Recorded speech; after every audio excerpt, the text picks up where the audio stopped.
This is when Gen X ruled the multiplex, in which I look at the films that shaped the tender young minds of those of us who were born between 1965 and 1980.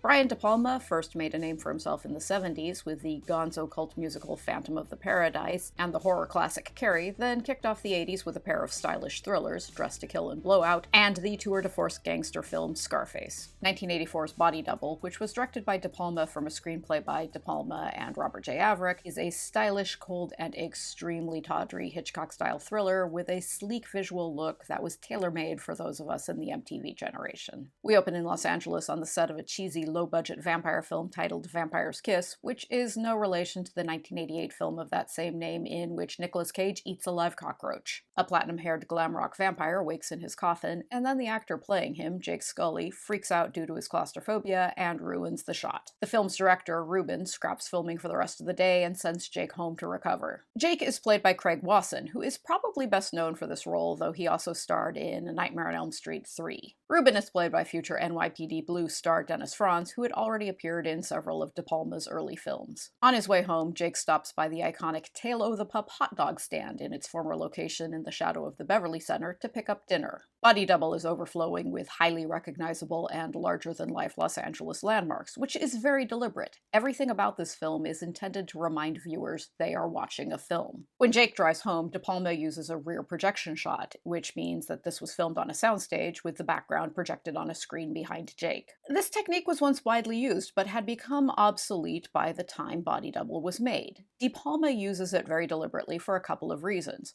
First, Body Double is an homage to the films of Alfred Hitchcock, and Hitchcock used rear projection shots a great deal. Second, De Palma is constantly drawing our attention to the fact that films aren't real, because Body Double is a film about not trusting what you see. Jake arrives home and finds his girlfriend Carol, played by Scream Queen Barbara Crampton of Reanimator and Chopping Mall, in bed with another man. He heads to the West Hollywood landmark Barney's Beanery, and the kindly bartender Doug lets him crash on his sofa. We see two more landmarks in rapid succession. Doug lives at the Hollywood Tower apartment complex, and he has a nice view out his window at the Capitol Records building on Hollywood and Vine. This is immediately followed by yet another landmark. Jake goes to the farmer's market on Fairfax, where he looks through casting notices in the back pages of Dramalog. He shows up for an audition at a local theater, where he meets a man named Sam. Sam is played by Greg Henry, who was Star-Lord's grandfather in Guardians of the Galaxy. In rapid succession, Jake's path crosses with Sam's again at another audition, and then again at acting class. When the acting teacher deliberately provokes Jake's claustrophobia during a class, Sam comes to Jake's rescue and takes him out for a drink. Jake pours his heart out about his breakup with Carol, and Sam arranges to have him house sit for an out-of-town friend for 5 weeks. The house turns out to be the Chemosphere, a very famous and utterly fabulous home in the Hollywood Hills. It was designed by John Lautner and built in 1960, and it looks like something straight out of the Jetsons. It requires a funicular to reach the front door.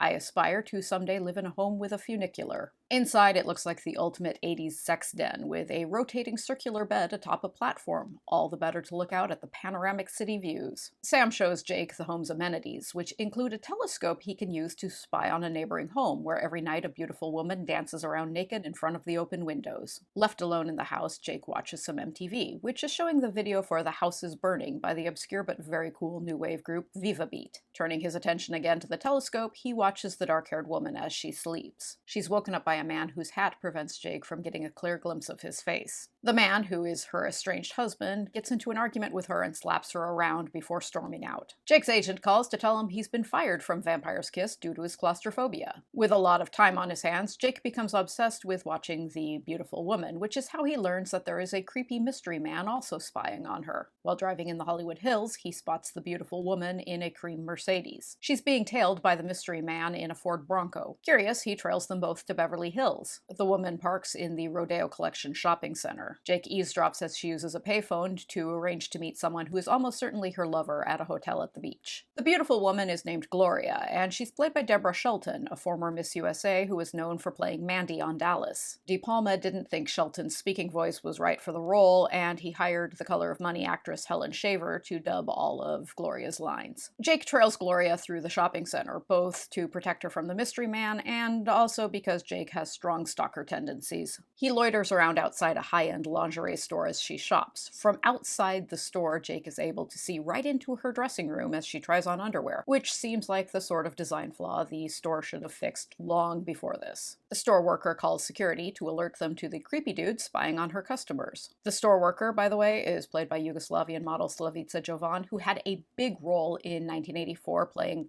wait for it, Gozer in Ghostbusters. A security guard shoos Jake away, but not before he spots the mystery man with a Ford Bronco also spying on Gloria. While waiting for the valet to bring her Mercedes, Gloria, who is wearing a freshly purchased pair of panties, throws her old underwear in the trash. Jake discreetly scoops them out of the trash and stuffs them in his pocket.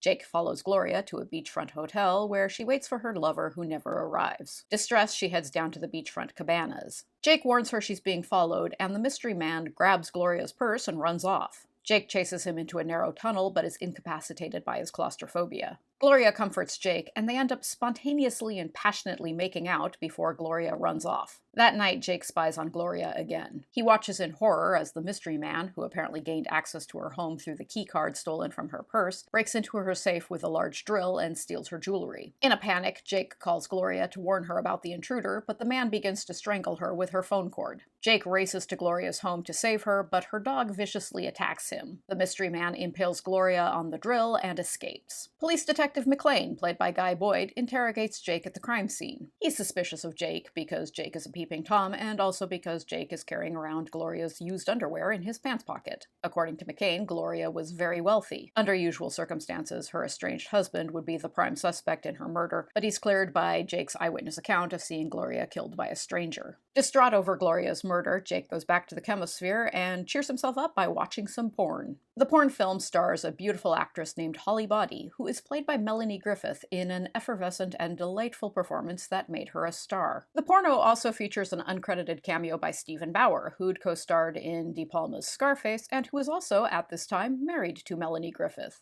This was after Melanie got divorced from Don Johnson in 1976, but before Melanie married Don Johnson for a second time in 1988. As Holly dances around on screen, it dawns on Jake that Holly dances exactly like Gloria did while he was spying on her, which means that the woman Jake spied on was at certain times actually Holly, not Gloria. He heads to Tower Records, yet another Los Angeles landmark, and buys Holly's film on VHS. He calls the film's distributor and talks to a receptionist played by Gayla Nash Taylor, who is the co-founder of the clothing label Juicy Couture and who is also married to Duran Duran's John Taylor. From the receptionist, Jake learns that the production company is currently auditioning actors for Holly's new film. Jake shows up and auditions for a porn producer played by Scarface's Al Israel. He gets the part, and the next thing you know, he's playing a nebbish man in glasses and an Argyle sweater vest in Holly's new film. This porn film within a film sequence is the moment body double shifts from a pleasantly tawdry and entertaining thriller to the greatest sleazy 80s film ever made.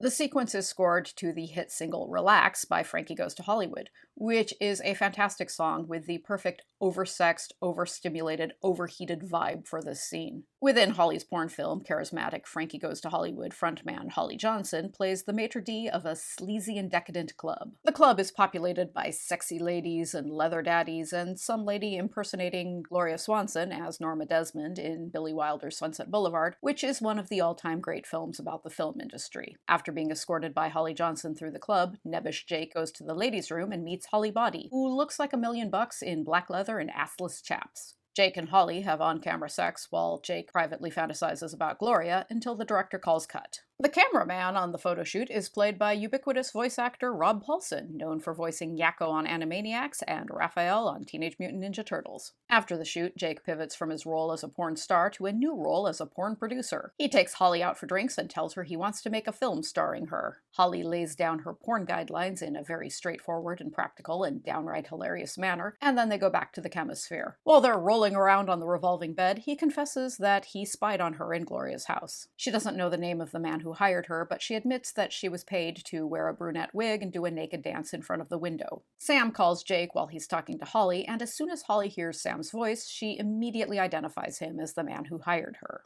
Jake puts it together that Sam set him up to be an eyewitness to the mystery man murdering Gloria, who was Sam's very wealthy wife. Horrified to hear she was an unwitting accomplice to a murder, Holly storms out and is promptly kidnapped by the mystery man in the Ford Bronco. Jake trails Holly and the mystery man to the Sylmar Reservoir. The mystery man knocks Holly out, digs a grave, and prepares to bury her alive. Jake battles the mystery man and discovers he's actually Sam, wearing heavy prosthetics and a wig. Sam knocks Jake into the grave he's dug for Holly, and the cramped space triggers Jake's claustrophobia. By thinking back to the Vampire's Kiss set, Sam successfully battles his fear and climbs out of the grave, just as Gloria's dog jumps out of the Ford Bronco and knocks Sam into the reservoir. The film ends with Jake on the set of Vampire's Kiss, having been rehired by Rubin. Credits roll as Jake films a shower scene in which his female co-star is swapped out for a naked body double, as Holly watches from the sidelines. Throughout Body Double, De Palma keeps reminding us that everything in Hollywood is fake, and that starts with the film's title. When you see nudity in a film, there's every chance the breasts you're looking at don't belong to the actress you just saw undressing. Jake isn't really driving that car. We spend the first half of the film not realizing Gloria is often Holly in disguise, and we spend almost the entire film not realizing the mystery man is actually Sam in disguise. To watch a film is to accept that you're going to be tricked. Like Ridley Scott's Blade Runner and John Carpenter's The Thing, both of which I've examined here, Body Double was widely panned by critics upon release, but is now regarded as a classic. At the time of its release, much of the outcry around Body Double centered around its mixture of sex and violence. For what it's worth, De Palma has insisted in interviews that he never intended for the gigantic power drill that kills Gloria to have phallic overtones, though shots like this one make that explanation seem a little dubious. While Gloria's murder is lurid and sensationalistic, it's not very graphic. Body Double is a pretty raunchy film, but in terms of sexualized violence, I'm not sure Gloria's murder is much more unsettling than, say, Janet Leigh getting knifed in the shower in Alfred Hitchcock's Psycho back in 1960. And speaking of Hitchcock, critics in 1984 often viewed Body Double as a trashy Hitchcock knockoff, while these days it's viewed as a meticulous homage to Hitchcock. It can sometimes be difficult to know where homage ends and imitation begins, but in the case of Body Double, De Palma clearly wants viewers to realize he's referencing Hitchcock repeatedly and from multiple directions. Jake is a peeping Tom who witnesses a murder, like James Stewart in Rear Window. Jake's incapacitating claustrophobia is similar to James Stewart's incapacitating vertigo in Vertigo. Jake has been set up by a charismatic villain to be an accomplice to a murder, like Farley Granger in Strangers on a Train. Sam comes up with a convoluted scheme to murder his unfaithful wife Gloria, much as Ray Milland comes up with a convoluted scheme to murder his unfaithful wife Grace Kelly in Dial M for Murder. Melanie Griffith is the daughter of Tippi Hedren, who was Hitchcock's leading lady in The Birds and Marnie. De Palma adores Hitchcock, as anyone who has seen his earlier Hitchcockian thrillers Blow Out and Dressed to Kill can attest. Hitchcock made his last film in 1976, but if he'd been around to see the 80s,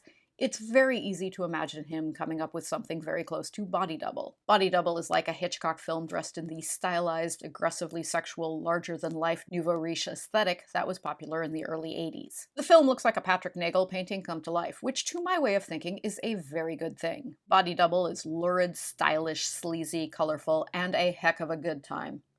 Next time, we're delving into James Cameron's influential 1984 sci-fi classic, The Terminator. Thank you so much for hanging in there with me, and I hope to see you next time for that.